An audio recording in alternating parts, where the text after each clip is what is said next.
Welcome to Culture No Cap. I'm your host, Eric Spencer. We don't have a Reverend Eric Helton on, but we do have my cousin, Catrice McDonald, Hello, RN in the building. hello. What's going on? Hello. Not much at work. Are you at work? Look, don't get in trouble Yeah. now. No, never that, You never good? that. All right, all right. Yes, sir. Yeah, man. Welcome to the show. Make sure you Thanks for subscribe, make having sure you me. like. Yeah, I appreciate you jumping on. Short notice. You hop right on. You can see my shirt here. Make sure you check out Brandy at Hectic Hummingbird at gmail.com. I gotta get you a shirt too. For all your Okay. yeah, and got a little tumbler here. She Come also on made now. You yeah, hey now. You know I yeah, love a good cup. yeah. So yeah, shout out to Brandy. Make sure you check her out. You can call her also at Hectic Hummingbird. 336-710-7735. Check her out. Okay. Make sure you subscribe and like. And let's get into it, man. We're gonna start with old Trump. Now, No I'm a Trump. yeah. So he said this. I'm gonna play a clip. They're hardcore. They're not going to be good. In 10 years, in 20 years, in 2 years, they're going to be criminals. They were born to be criminals. Frankly, they were born to be. They were born to be criminals, and he did not say black people, but a lot of people are insinuating that he meant black people because of how he's talked about black people in the past. When you hear that, what do you think? Ignorance. Because we weren't born to be criminals. We were born for greatness. So I think that he's just ignorant. That's one aspect, keeping it nicely. And then my thing is he's never raised a black child. So how do you know how it feels to be in a home or to be around a black child? You don't know what it is to raise a black boy or a black girl, to be a black woman and a black man. So he, I think it's just ignorance in my opinion. Yeah, and it's like it's an attack. Even if he wasn't talking about black people, to even talk about children in Somebody, general right, in this right, way is right. saying like there's no hope. It sounds hopeless. It sounds like fear, like, oh, they're born to be criminals. Like, what is that to say to the American people at all? Well, I really think that I think that the media is fear based. Like they have to instill some kind of fear in us to, I guess, keep us at bay. And when I say us, I'm talking about the world, because I was reading a study that said that we are really absorbing too much information. We're not supposed to know every single thing that's going on around the world. Like that's sensory overload.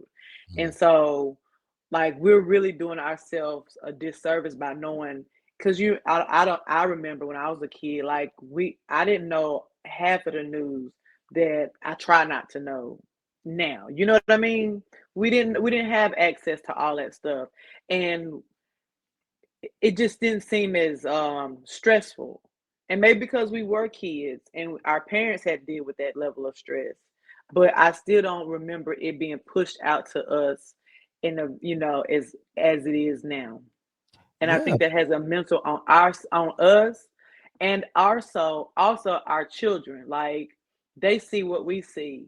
And if somebody is saying that there's no hope, and then you're in your home and you're encouraging your child to be great, to be the best that you can be, and you sending them off and send them off into the world, but then you got the president of the United States who's supposed to be like our leader, our head, the person you look up to, and he's saying that people aren't gonna amount to anything. Then how does that child receive that? And then some children who aren't fortunate enough to have a good stable home, if that's all you hear at school and then you hear the president saying it, like, what's the point, right? Why even right, strive why for try? greatness? Right, Right, right, right. And then, like you said, it's sensory overload. I can agree with that, but like you said, it's 24-hour news now that we didn't have. And it's also social media where it pops up on your feed, just depending on what you look for. It's gonna You're gonna see it constantly. TikTok, Instagram, right, Facebook. People always talking politics. So you can't help it almost. right. You can't avoid it. But this rhetoric he's talking is like is dangerous because especially for black cities like Chicago and Baltimore that he seems Memphis. target. Yeah, he wants Memphis. He wants to target Right. these cities. So these children are have to be on alert, and these families have to be on alert because of this these talking points he's putting out. So yeah. Mm-hmm. And then just the So people that you have that buy into it. Some people just don't have a mind of their own. And so they have to, and it feels better to be in someone else's drama than to be in your own drama.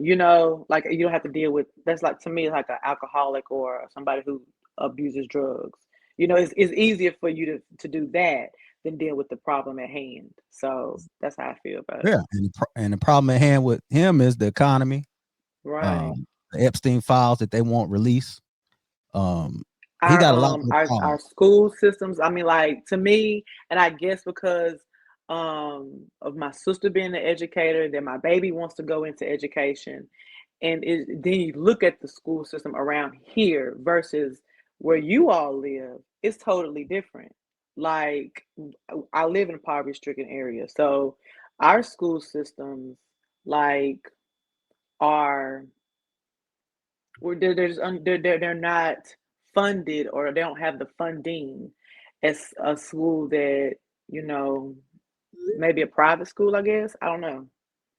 Right, because they're taking money away from public schools every day. Like that's happening. We see people losing their jobs here too.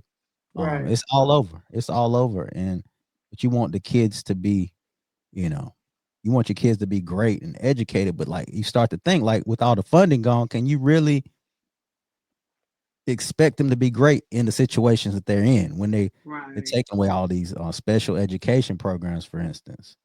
Yep. That yeah, it's tough. But this is something that it's kind of close to you. You live near Missouri, right? Yes, I lived in Missouri, work in Missouri. Yes. Okay, so this is a senator. His name is Eric Schmidt. Oh, He had yes. this to say. This was crazy. Continental Army soldiers dying of frostbite at Valley Forge, the Pilgrims struggling to survive in the hard winter soil of Plymouth, the pioneers striking out from Missouri for the wild and dangerous frontier, the outnumbered Kentucky settlers repelling wave after wave of Indian war band attacks from beyond the stockade walls. All of them will be astonished to hear that they were only fighting for a proposition. They believed they were fighting for a nation, a homeland for themselves and their descendants. They fought, they bled, they struggled, they died for us. They built this country for us. America, in all its glory, is their gift to us, handed down across the generations. It belongs to us. It's our birthright. It's our heritage, our destiny. If America is everything and everyone, then it is nothing and no one at all. He said this belongs to us. He was Us. very Who us. is us? Is Us. it us collectively as like a United States, like all of us, No, or is this it is just it's certain amount us of us? Europeans is what he was Okay. speaking of. It was very clear who he was talking about. And to put this out, now how does that make you feel as a black person to hear somebody in the state you work in speak? Well, I'm gonna tell you this, and this is just from what I have been told about the state of Missouri, is that a lot of stuff has come from the state of Missouri. The missiles came from the state of Missouri. So the state of Missouri, I probably need to get out of the state of Missouri. But like, there have been Missouri is very much involved in what's going on in the bombing. Like I said, those planes came from Missouri. So, and then they'll say stuff like, "Well, if they hide them out, they're gonna hide them out in Missouri." Well, why? Don't hide them out over here. Go over there Mm, somewhere and hide them out. But right. yeah, Missouri, and then I don't know if you saw, but Arkansas, our farmers had this big old I guess what is it when you go to city council meeting, Hmm. and they're mad about, like, I mean, they voted for him, but they're mad about because the crops now and what he's, I guess, the tariffs he putting on the farming and all that kind of stuff. Hmm. Like, they can't. First of all, the farming from when I was a child versus now, the crop is just different. And then secondly, they're not going to be able to make the money off of their crop Mhm. because of the stuff that he's tariffs and everything that he's put on there. So it was a room full of men, farmers that were pretty much begging um, their council to not let this bill pass, and that's Mm. in the state of Arkansas. Wow. So yeah, farmers are being affected. I say children are being affected. The working class. I'm like everybody is being affected besides the rich. The Yeah. rich people. They're not gonna feel that. But when you hear rhetoric like this, where he's pretty much is disassociating or really just saying that Yeah, he black drew a people. line in the sand. Yeah, he Yeah. drew a line because he talked about about the sweat on somebody's back and Mhm. that, and then talked about us. Yeah. So they did that for them, but Mhm. we're going to now Mhm. prosper from the sweat off their back. So that's what it Yeah. sounded like. Yeah. That's exactly what it was. And he mentioned that, like you say, you talk about the slaves who built this country for free. Mm-hmm. Mm-hmm. I mean, those are the people that, he didn't mention them. He said the pilgrims. The pilgrims. Or even the Indians, and I know that's not right. I know it's not the right terminology, The Native but Americans. Yeah, I the know what you Native mean. Americans who were here before us, the black people who were here before like the slave trade even began. Like there was like black people that was really surviving in on the continent of North America before Columbus discovered it, before anybody decided they want to take claim to the United States or to North America.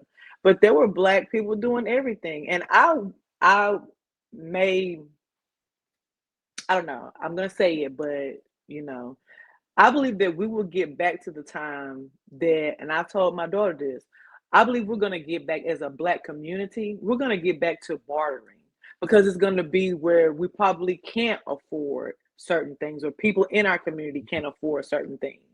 So, by black farmers coming up, people learning holistic medicine, we have, doctors in our community. I believe that we will funeral home directors. I believe that we'll get back to a bartering system because of the and I think that it will actually help our community, and also help our children. I believe that they're going to segregate us again, which will help our Wow. children. I That's a believe those big one. things. You really think that? Yeah. Bartering. Let's go back. Let's start with bartering. So you think, what about those people who don't have to give? Like they don't I, have things to I barter. think you have something to give. I think everybody has something, even if it's just your time. You have something to give. If I plant the crop and you want some crop, then you go out there and water the crop one day.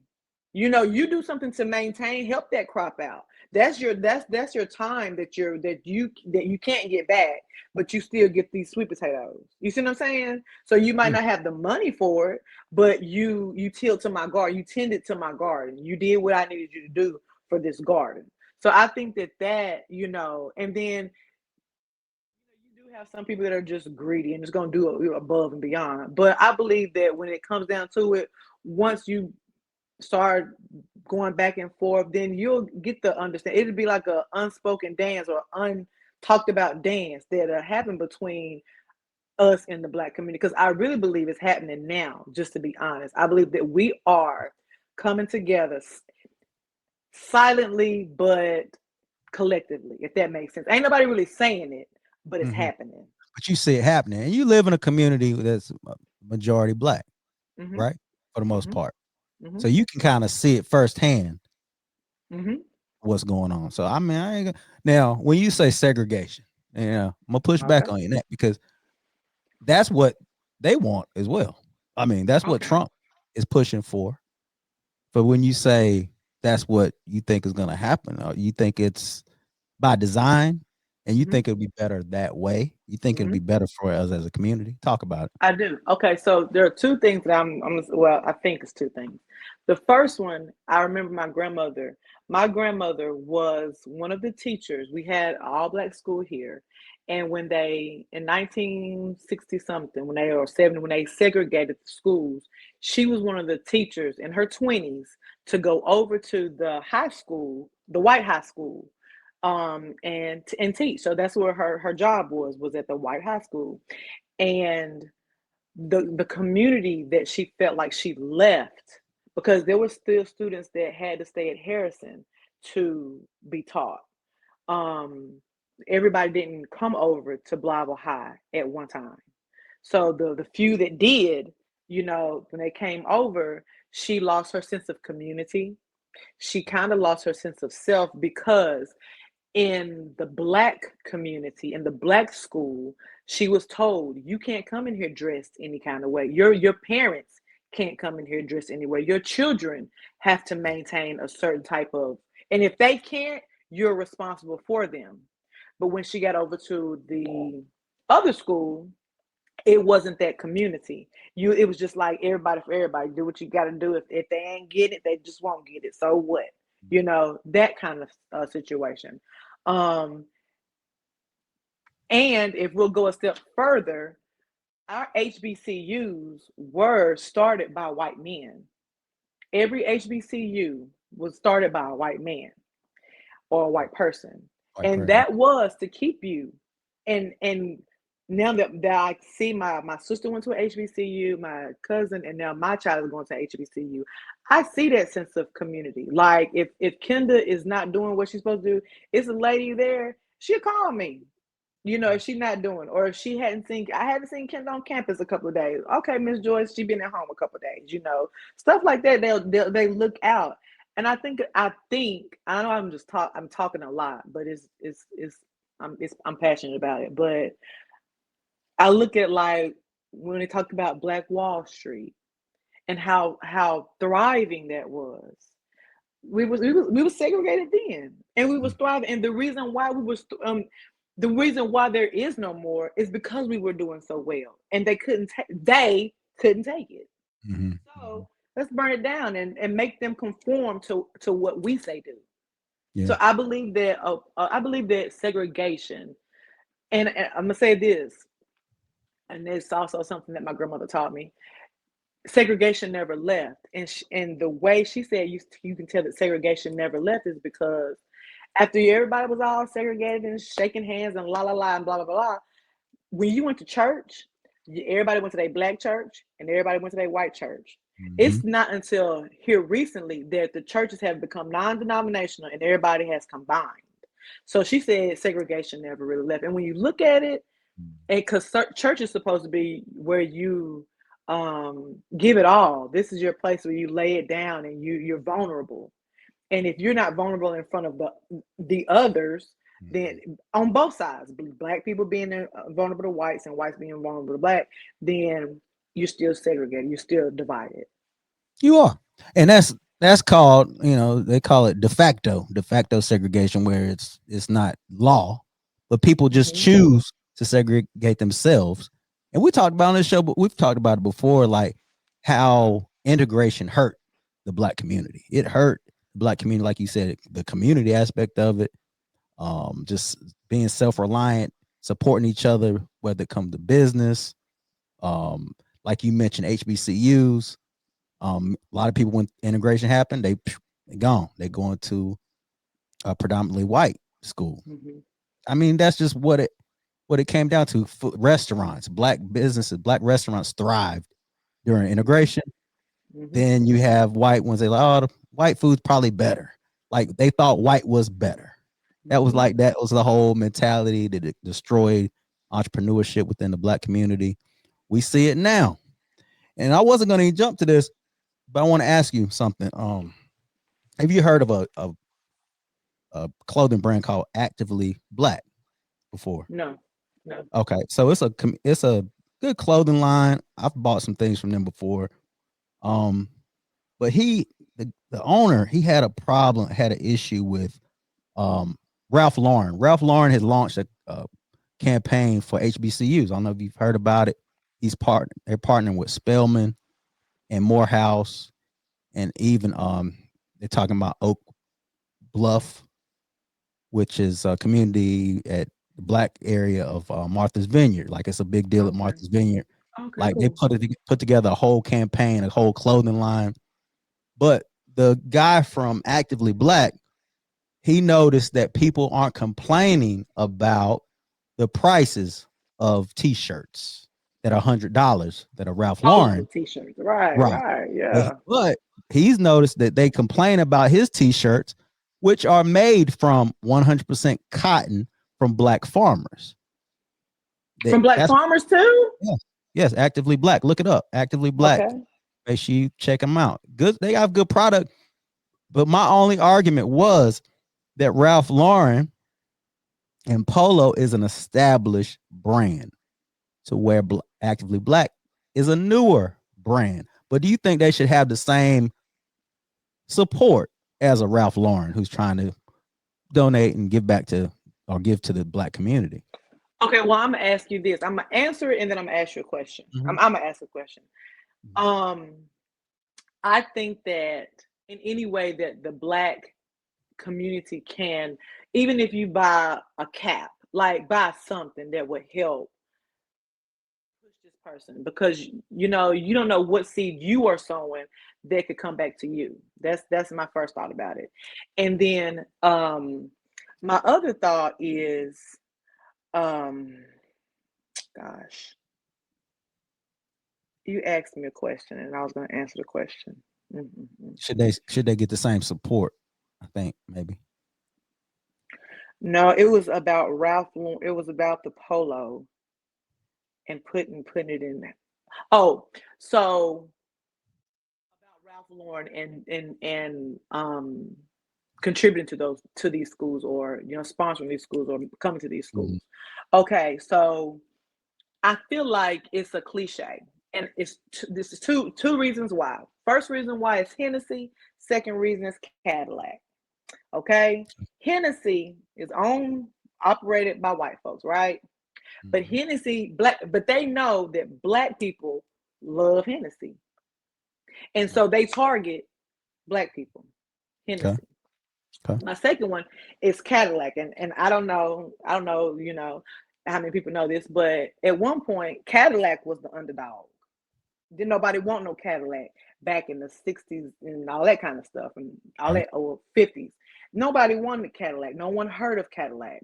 Well, black people were not putting their money in banks, right? They were keeping their money in the houses because they weren't allowed to have banks and all this kind of stuff, right?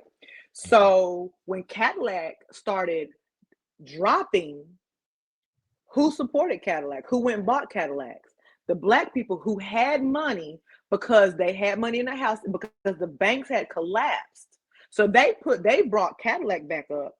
They brought Cadillac to a prestigious car. And my thing is, now, what has Cadillac done for the black community?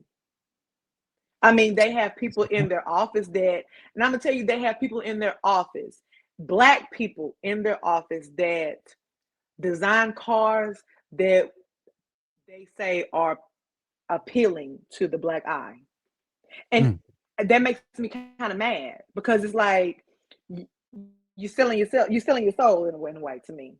That's how I feel about it. You're making the money, but no. So that's how I feel. I just feel like it's just a money market, a marketing gimmick to get this other company not to be able to be as successful. Because Polo, where were you when they weren't doing it? You know what I mean? Yeah, because this is the only campaign I've heard of that they've actually partnered with HBCUs, and they've partnered with the black community. But we know, just like Cadillac, that we probably consume a lot of polo. I know I have over the years. Yes. We saw it with, like you mentioned, Cadillac, Pepsi, the same situation. Pepsi was one of those brands that black people saved as well. Pepsi, Cadillac, yeah. And we spent about, I think it was like close to 2 billion or 2 trillion almost. Yeah, as consumers, as a community. And So I think that's they know. crazy. It is crazy. That is really crazy. But we buy. You And you think about know that it. the We buy a thing lot. is, the exactly, and black people are the number. We're not poor, y'all. We we're not poor. We're just the number one consumers. If we could just learn how to save our money and keep what we have, and um, if you're gonna buy you something that's good the first time. Don't buy something cheap and then just keep on buying it because then you're still consuming. You know, buy you something nice, buy you some good furniture, and hold on to it. Don't keep revolving it. But we are the number one consumers. But we're not rich because if we were rich, we couldn't be the number one consumer. Well, it's where we put our money. Like you said, if you put it into Jordans and Nike, and you, I mean, where's it gonna go? How's that money gonna circulate through the community when it stops? Yeah, that It stops circulation. there. Yeah, when it You comes got. back to you. Yeah, Mm-hmm. yeah. That's why I do buy from this company. I buy from a lot of black owned. There's an app called it's Blap. It's a black app Okay. where you can look up black owned businesses. You can order from them, and it's categorized. It's kind of like Amazon, but it's black. I was going to ask you: is that the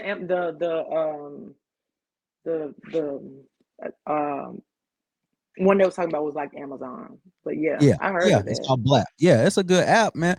But like I said, it's limited. Like I said, a lot of people don't know about it, and we don't promote it enough. And like you didn't know about Actively Black, it's been out probably since about 2020.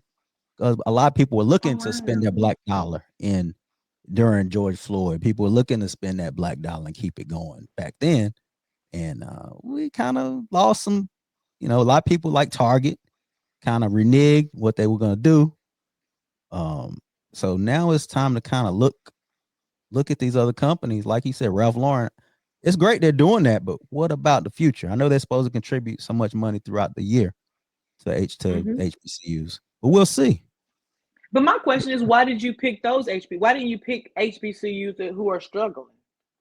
And I'm not Well, saying Spelman isn't. I'm not. yeah, I don't want to take that from them. But why didn't you pick a HBCU that is not so known in the HBCU community? Like, why didn't you pick something like that? Why didn't you pick something underdog? Why did you pick something that was already known? Like everybody knows about Spelman. that Everybody is knows true. about Morehouse. You know, Yeah, why did you pick Prairie View? You know, who knows about Prairie View? You see what I'm right. saying? Well, No, and I'm it's not saying that Prairie View is right. struggling. I'm just saying.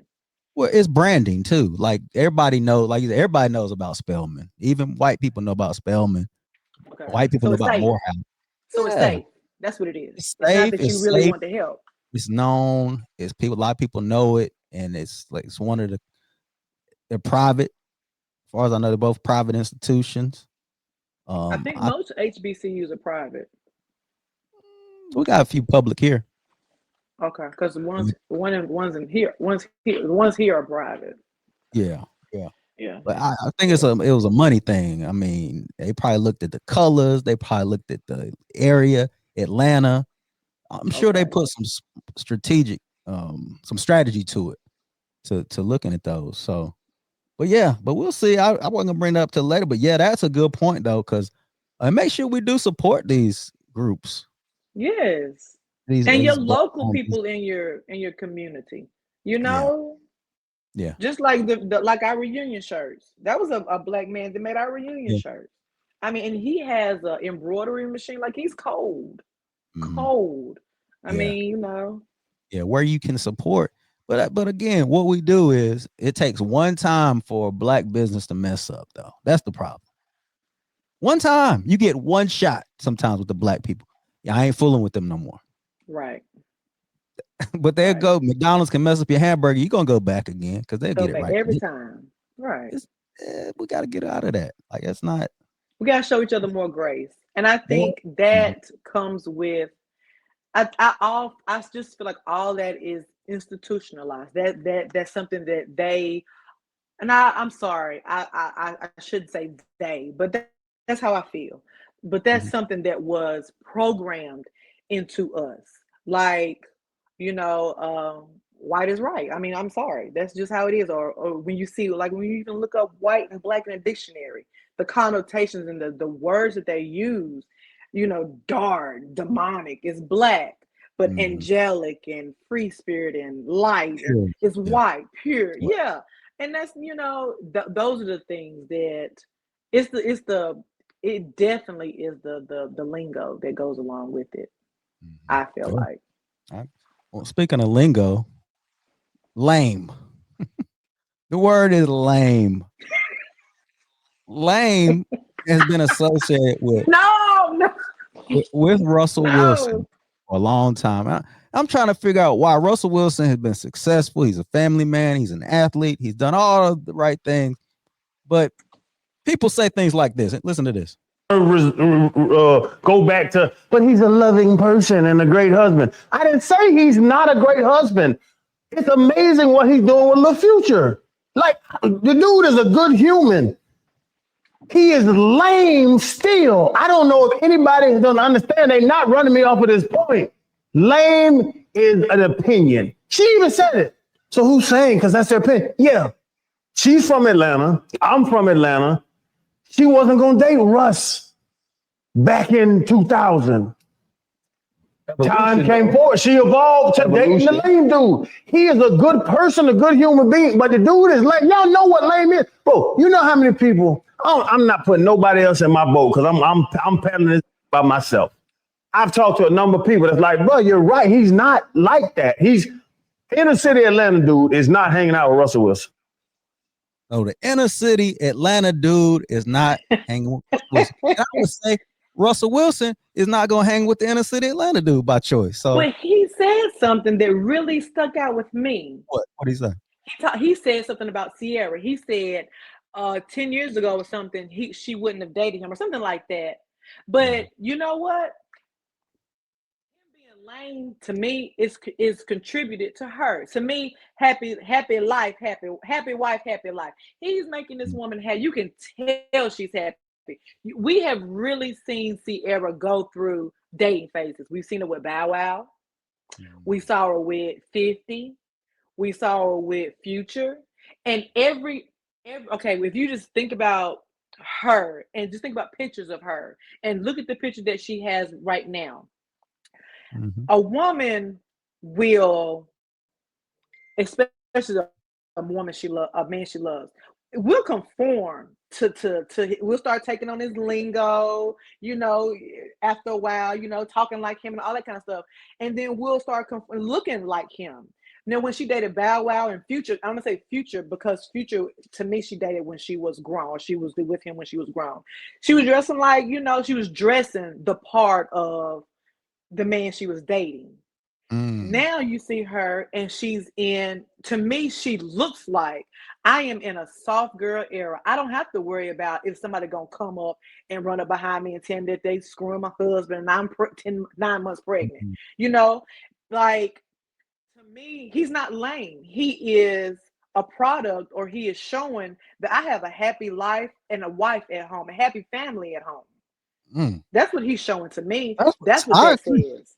I agree, but what, to his point, this was Channing Frye from Pivot Podcast. He was saying that street dudes, he's saying the street culture and hip hop culture, what I hear, they don't mess with him. They wouldn't hang around him because he's lame. He just don't fit the tough guy image, the thug image.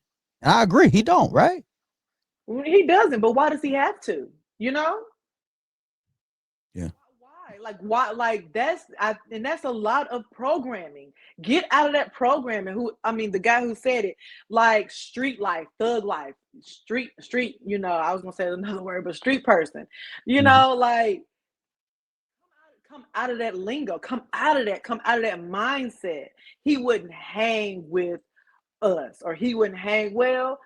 Who wants to say that Russell even wants to hang with them? Like, and if he did, who's to say that he wouldn't, get them out of street life?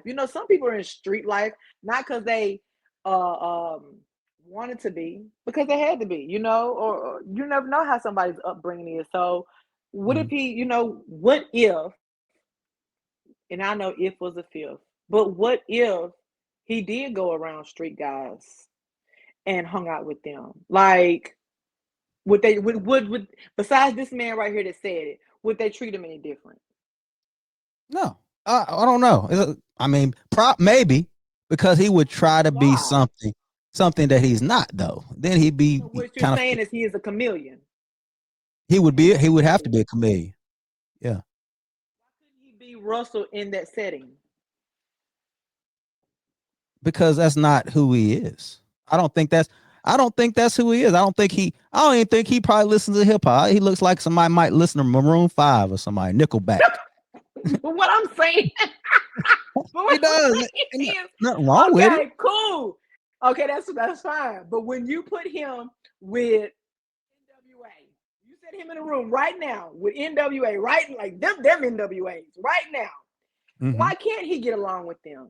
Like, why can't, as men, why can't they have something in common? Even if if they don't look the same or came from the same background or even do the same thing right now, why can't they get along? You asking that? Oh yeah, what? Oh yeah, that's anybody. Like I'm not a street dude, but I know street people. We get along just fine. They know they can look at me right away and tell I ain't no street dude, but I can get along and we can talk and laugh and cut mutual up. respect.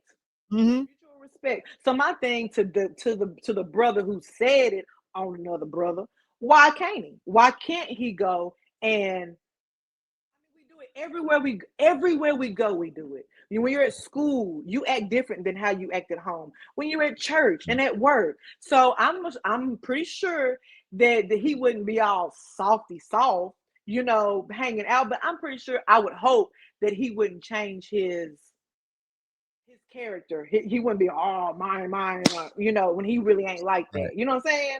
Yeah. But why couldn't he be accepted?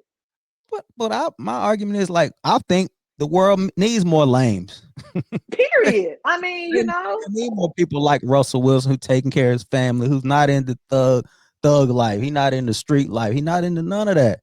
But he's still doing the right thing with his wife and her son, their kids together. Absolutely.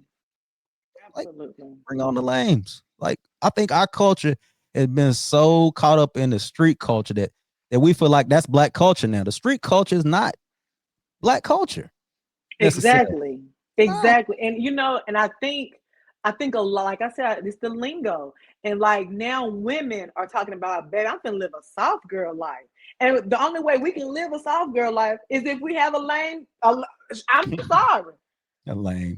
We got to have somebody that is gonna be tender to us than they are to the world. When you come home, it's us. But the women want that. The women want that. Yeah, okay, I'm gonna tell you from the group of women that me and my friends, yes, we want that, and maybe it's because of the background that we came from 2-parent households. Mm-hmm. Most of my friends, a lot of my friends did. So, but I mean, we want that. But I'm talking about like you want it now, but did you want it before? Like they said in 2000, she was with Future. Okay. Would you want it? Like there was the time you probably went for the bad boy too. The women, yeah. Yeah, I think in a woman's life, you got to have a bad boy to appreciate the why though? Why is that? Why is that? Because most of us live in a fairy tale. Okay, we want that person to come up and save us, and and have I mean, women. I know women, girls. You think about marriage. You think about children. We are programmed to go in that direction just by the toys that they give us. So I'm not doubting for 1 second that she didn't want that with Bow Wow. She didn't want that with 50. I guess it was 50 she was with. She didn't want that with Future. You can't make me believe that she didn't want to be soft and in her girly era with especially Future, because you're rough, you're tough. I'm supposed to be soft. If you that rough and tough, I can't be. So now, she evolved. She had to learn. I don't want this thug life. Then she went to something that was softer. So I can see. I mean, I see where he's saying, 10 years ago. Yeah, 10 years ago she was 10 years younger, a different mindset. She didn't have no kids. You know what I'm saying? So she could go out and be outside all the time. Yeah. But now she has responsibilities, and it's easier, and it's probably a whole lot. It's a better life. And a safer life with. Yeah. To do it with. Yeah. But do you think that maybe, just maybe, that sometimes these girls that are attracted to the futures of the world, they attracted to these type of guys. You think the lame dude has a hard time accepting? I mean, he didn't, obviously, but accepting maybe they don't measure up. Maybe they're not tough enough to follow future. You don't think guys So think like that? I don't, and you can tell me different because you are a Mhm. guy, but Right. I think just from being around, and I think that okay, guys look at okay, she had this nothing dude. Okay, I'm gonna try to give her. I'm gonna see if I can give her something, so where she won't have to. I feel like men compete. Like that's what I was always told is that men compete. You want to be better than the next one, and in reality, women do too. Like we don't want to hear about how your last relationship y'all did. Well, man, go on over there and do it with it then. But what I'm saying is like, you know, I think that she is happy. Like she's a different woman now than 10 years ago. So I believe that whoever said that, I hope that he's grown from 10 years ago too. I hope he's not the same person that he was that called Russell Lane than he Yeah, was and 10 years ago. that's what bothers me. I think the most because as black men, I just see it all over the internet, man. It seems like black men just constantly just attack each other's character a lot, man. Especially on social media when it comes to these stars. I'm just like, shout out to Russell Wilson for doing what he's supposed to do. He got Mm-hmm. to us the highest level in football and maintained that. He married someone, he loves her. A lot of people to a lot of people their relationship goals, as they say. Mm-hmm. Mm-hmm. Um, why not kind of take that as Big like, oh, up you him. did your thing. Pick Yeah. up, man. Good. Hey, Yeah. that's good for you. But instead, he lame. He's soft. I'm like, I don't get it, man. And I think, like you said, it's a lot to do with evolving. We evolve as people. Mm-hmm. You We should have to. evolve. We have to. Yeah. Or you get ran over. One Yeah, to two. yeah. So another topic. So going back to brothers kind of attacking, that might be the theme of the show, man. Like, but Okay. yeah, you familiar with Ray Lewis, football player? Okay, no, but I am familiar with Shannon Okay. Sharp. So Ray Lewis, I'm he's seeing a the show. Hall of Famer. He's a Okay. Hall of Fame football player, just like Shannon Sharp. They played on the same team, but Okay. he knew him during his era where he was coming up. He was in the league, getting better, and this is what he said about Shannon Sharp's content. Oh, I'm not surprised. I'm shocked at his content. I wouldn't in a million years the things that Shannon has said now or did now. I would never believe that Shannon will say or do any of this. Like what? Simply, I take drinking. Shannon in my entire career, I've never saw Shannon with a drink ever. Like it was against the law, right? Because he had some stuff in his family that he didn't want to follow that. And yeah, and then so I kind of started to watch him, and then we kind of went our own separate ways because I'm like, So he's disappointed in Shannon's drinking. He embraced that. He got his own cognac, and he's like, I remember you when you weren't like this. Is he wrong for calling him out on a public platform like this? Excuse me. I think so because he went with that man 24/7. He don't know what that man did when he wasn't around. How Mm, you know he didn't? I mean, how you know he didn't have what is it? A whiskey straight. I don't know, whiskey third. What is it when he got home from the football games? How do you know that? The one right. thing I do know that Shannon Sharp said, and I mean I've heard him say it, is that he wished that he would have gotten his relationship career or not no, relationship together, but he was too focused on his career and getting his family out of the situation that they were in. So he never focused on a woman. It was the woman was always a back burner. So Mm. to see Shannon Sharp he said some stuff that I think, like, okay, whatever. But I like Shannon Sharp. I do. I watch this. I watch some of the stuff, some of the reels that come through. Mhm. And to me, um, just like everybody, he's gonna make a mistake. Just talking. That's Right. life. He gonna make a mistake and say something he wasn't supposed to say. Okay, forgive him for that. I think we have a hard time. I'm sorry. We It broke up a little bit. You okay. said we have I a had a hard phone time. call. We have a hard time forgiving one another. Like I don't understand why it's so easy for us to forgive others, but we don't have that much. We don't extend that much grace to each other. And my thing with him having a cognac line, my question or my thoughts is, what if he's just drinking that cognac while he's on set to promote his brand? Who's to say he going home drinking that? You know what I mean? Like Mm. he has to stage it. He has to put himself, or he has to put his product out there for it to be. So I just don't think. I mean, I don't think Shannon going home getting sloppy. I don't think so. I don't think so. And you got to know Ray Lewis. You don't. You said you don't. A lot of feedback from. Um, Huh? you got to know Ray Lewis, and Ray Lewis is somebody that is a Christian. He's a Christian. He's someone who's he's very religious. All right, Okay. Well, let me. so yeah, so Ray Lewis, he's known to speak out. He wears his Christianity on his chest, which is good. But sometimes I feel like when you do that, you kind of some people have the tendency to look down on others when they not on that level yet, or maybe they hadn't reached the where you are religiously, where you are with your, with Christianity or whatever you believe. And I feel like that's where he is with it. I think he's judging Shannon Sharp. I don't think it's really fair.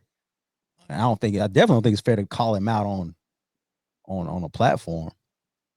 I didn't like it Well, too much. well, I mean, to me, okay? If he's Christian, uh, the Bible say, the person without the sin cast the first stone, right? Right. And he casting stones, but we know that we're all we all have sinned.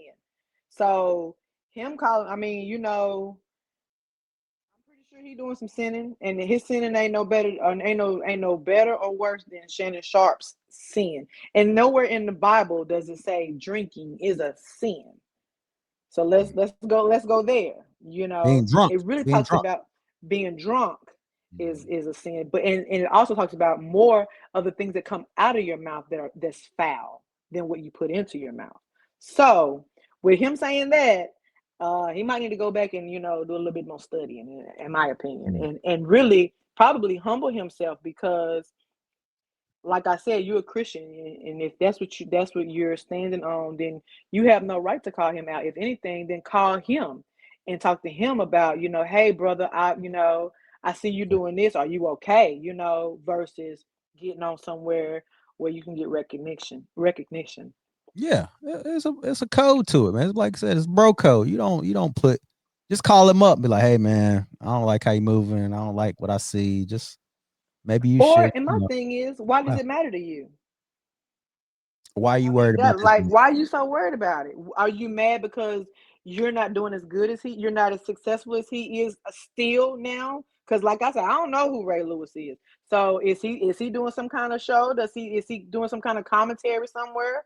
Like, what's going on? Is he trying to get his foot in the door? Is that why he said it? You see what I, I'm saying?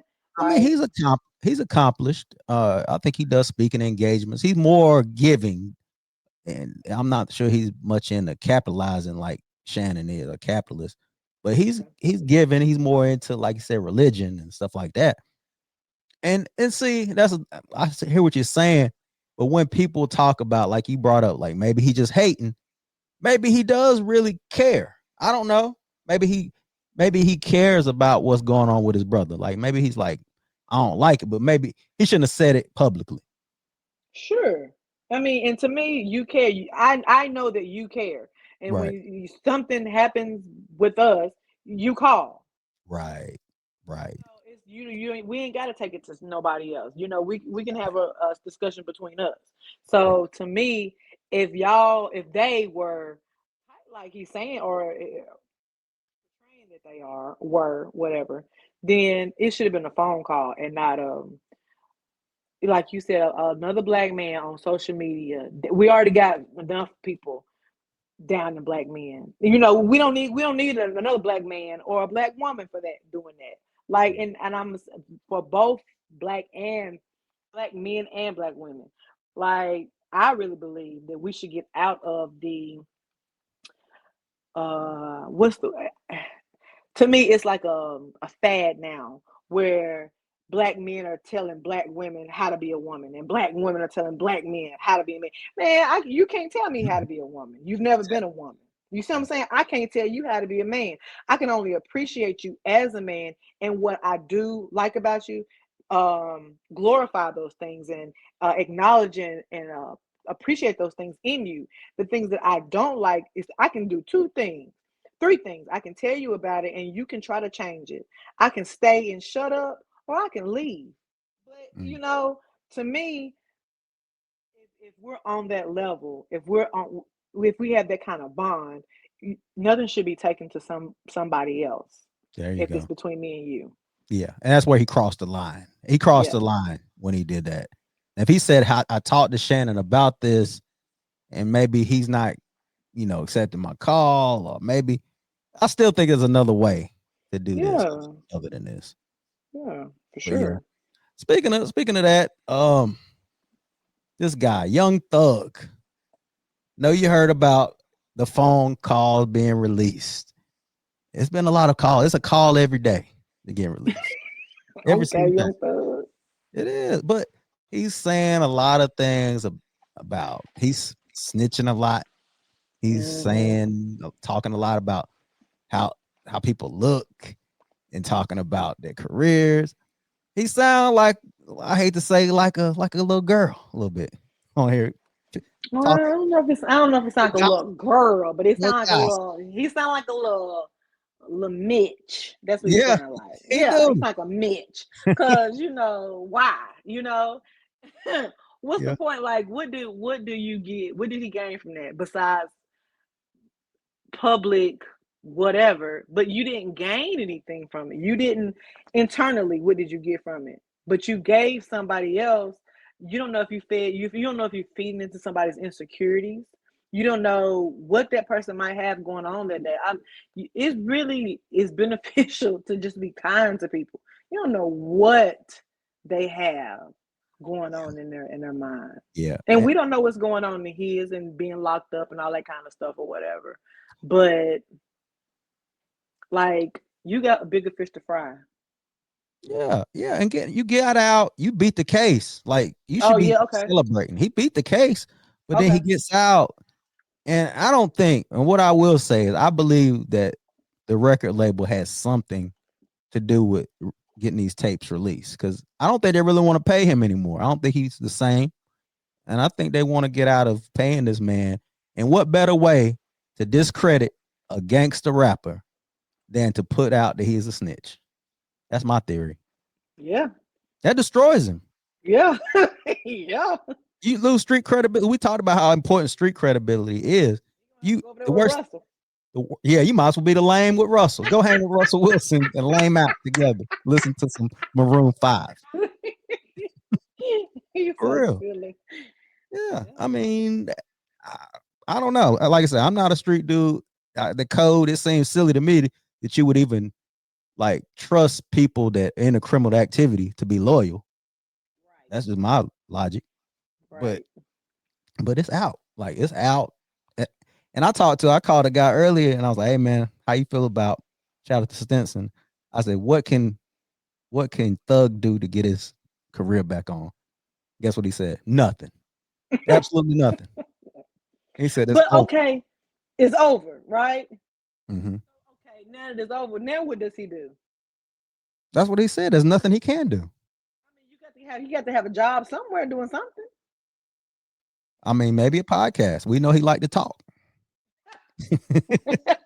He definitely like to Okay. talk. All Like right. he liked to talk. Maybe with his girl. That's who he was talking to on these phone calls. His girlfriend. I think her name. What is So her his okay, girlfriend? I got questions now, because Mhm. one of them calls was talking about that whole everybody in Atlanta. Did you read that one?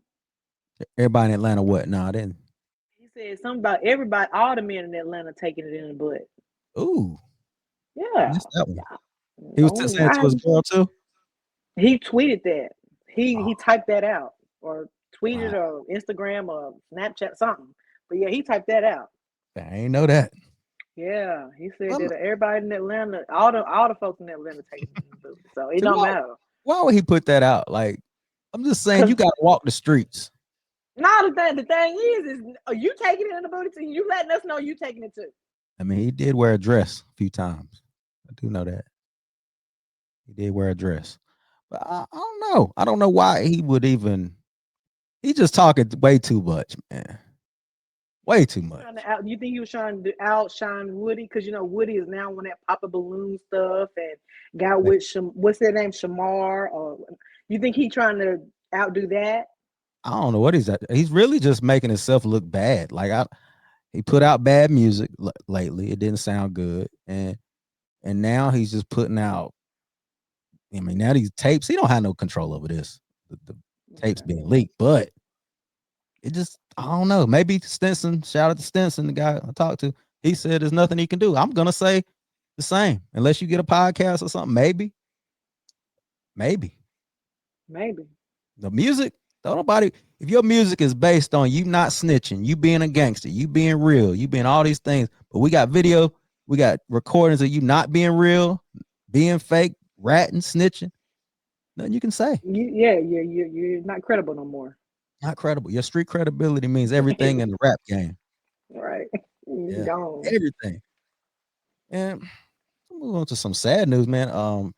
Freshman football player, Ethan Pritchard was shot in the head while home from college near Tallahassee. Um, was in stable. I think he's still in stable condition. But yeah, he went home to his family and got shot. And that He do it on purpose? he got shot by somebody else. No, I'm saying was it Oh yeah, yeah, yeah. intentional? Okay. So that so I asked the question: is it a risk for? I won't even say athletes, but I will kind of mention athletes and people coming home from college. It seems like this happens quite often, where people come home from college, they hang out, and they Mm-hmm. get into some trouble, whether it be Mm-hmm. arrested, whether it be shot, whether it be beat up, something. How do you feel about that? I feel like you're I think that's true. I think that's a true statement. Um, just thinking about some of the people here, like a lot of the people, and it's so crazy. And I hate that they said it about Blibel, because we could be better, but they tell those kids, those guys that go off to play ball in college, don't come back. And we have had some that come back to give to the community, but um, just as close as Luxora, I can't think of his name now, but his last name is Travis, but I can't think of who he is. But he's from Luxor, Arkansas. And then we have is it John that's from Arkansas too? Who? Mm. What's his name? John Morant. Oh, he's from South Carolina. Some Okay. part of South Spartanburg, I believe. Some part of South Carolina. Okay. It's somebody who's person is in was basketball, Mm-hmm. and he's from Luxora, and he doesn't come home. Like he has his mama still lives there, but when she wants to visit or he wants to visit, he flies her out. It's a lot of people that don't come back home. Yeah. Well, Um, yeah, because of jealousy. A lot of times it's jealousy, Jealousy, it's yes. envy. It's like just because you come home, people think that you trying to flex on them, like you got more than them. Mhm. Uh, Mhm. just even not even athletes, just people that just come home from college. It's like you come home wanting to, see your people and embrace everybody, but it's somebody looking at you like, oh, you think you better than me. So It is, and it sometimes it ain't even in the people that's in the street. It could right, be the people right there, and they got the same blood as you. But I think that is very sad that he's dealing with that. I haven't heard that story. yeah, it is. And like I said, if you and there's nothing wrong with, I would never say don't go back home, don't go back to your community, but I say be careful Very and be careful. just be careful and maybe not go out and party. Maybe just give back to the community and maybe not hang out in the in bad areas or whatever. Maybe you just should chill out and give from a distance. And you can't go back. I mean, you can't go back to where you were. Like just like Sierra, we just talked about her. If she didn't evolve from being 10 years Sierra to this Sierra, why in the world would she go back to that Sierra back there? You know what I mean? So Yeah. if you've made it and you've improved your life, especially in that kind of manner, then you can't hang out in the same places that you once did. You Yeah. know, and you it's sad to say, but you can't keep some of the friends that you had because Mhm. it's Yeah. jealousy. Everybody can't go with you, man. Once you Yeah, everybody make it. can't. Yeah. But well, rest in peace, Joseph McNeil, who was a part of the Greensboro Four, who sat at the Woolworth counter at A&T. Oh wow. He passed Okay. away at 83 years old.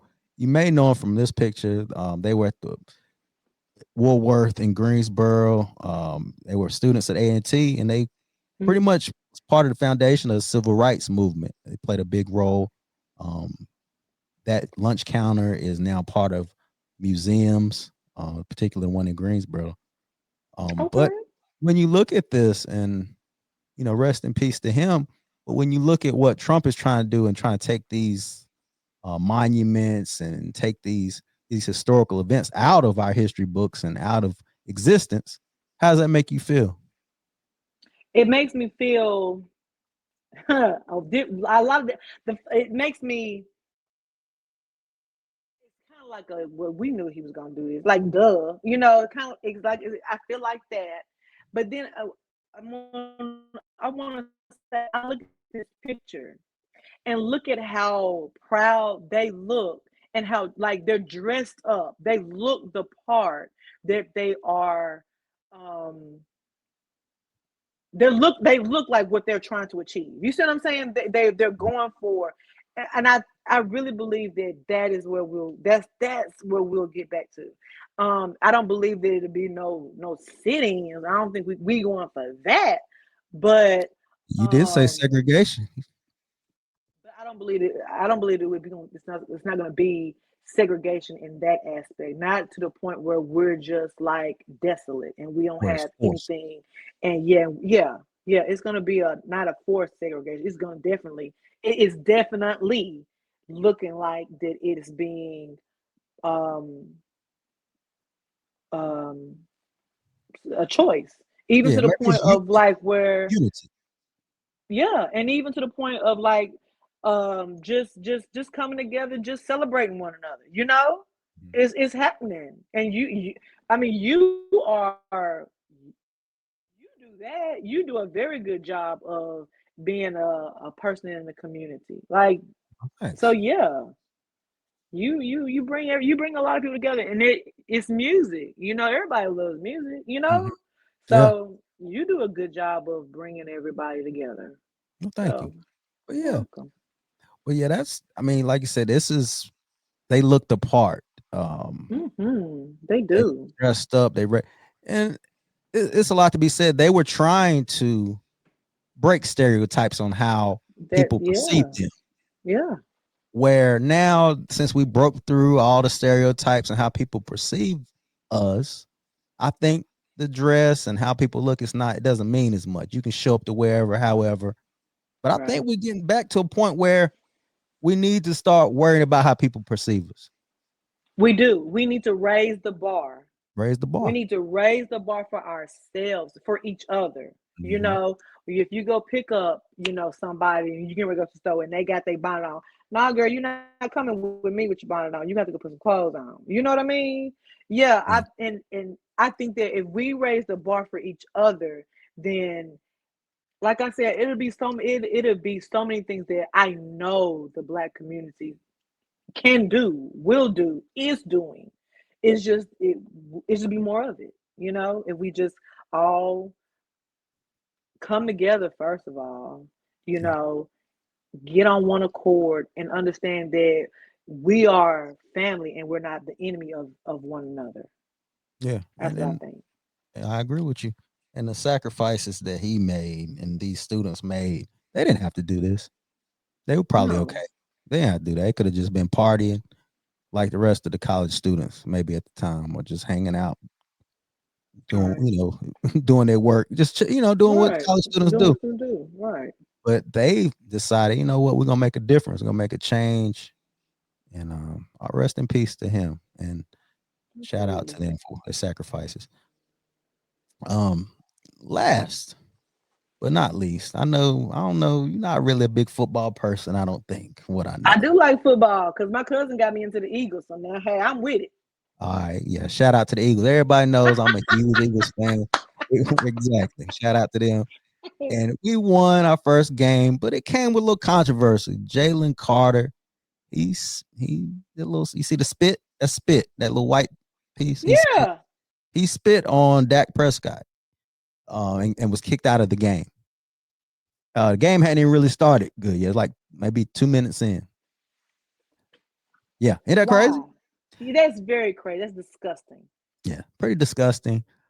He didn't get suspended for any games. He's fined. He got fined. He did get kicked out of this game. But granted, Dak Prescott did spit towards him, not at him, but towards the ground, and looked at him and smiled. So do you think that makes it? Do Oh, you think that makes it I don't think it makes better? it right. Right? Yeah. No, I don't think it makes it right. But what I do think is if one got it, the other should have got it. I do think that.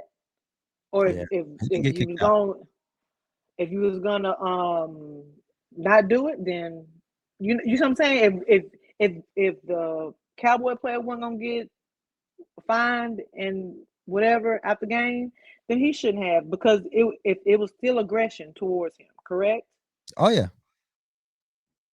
But yeah, Yeah, yeah, it was a big deal. It's kind of, pretty nasty. Spitting that's on somebody disgusting. is kind of crazy. But getting spit at too, that Yeah, ain't it's disrespectful. that yeah. But and yeah, that's nasty.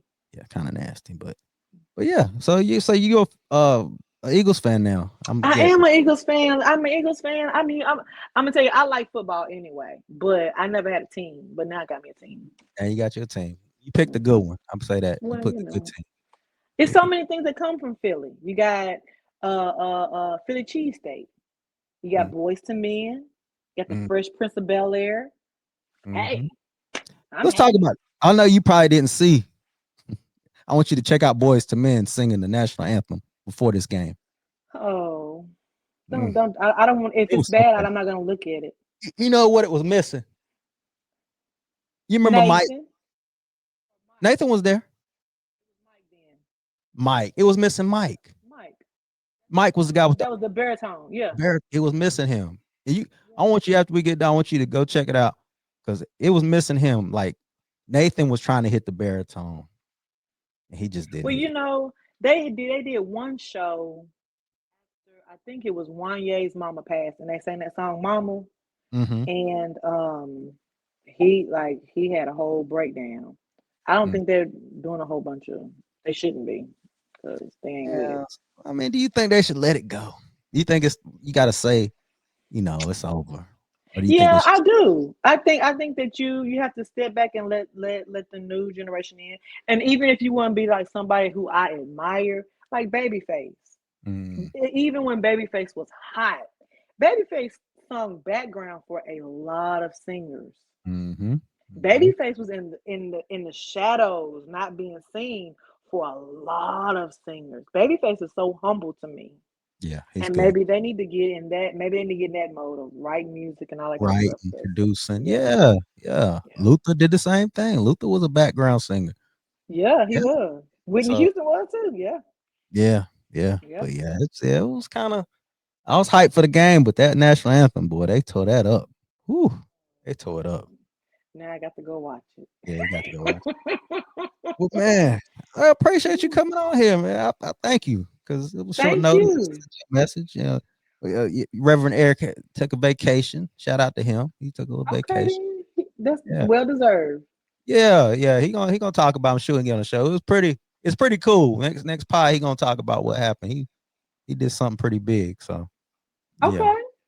but Now, yeah, what I want to ask you about is the next time you talk, um, dang, what was the controversy? I'll be losing my train of thought. It's like if I don't get it out right then, it goes away. Then it'll come back. But when it comes back, I'll text it to you. text it to me. Yeah, text it to me.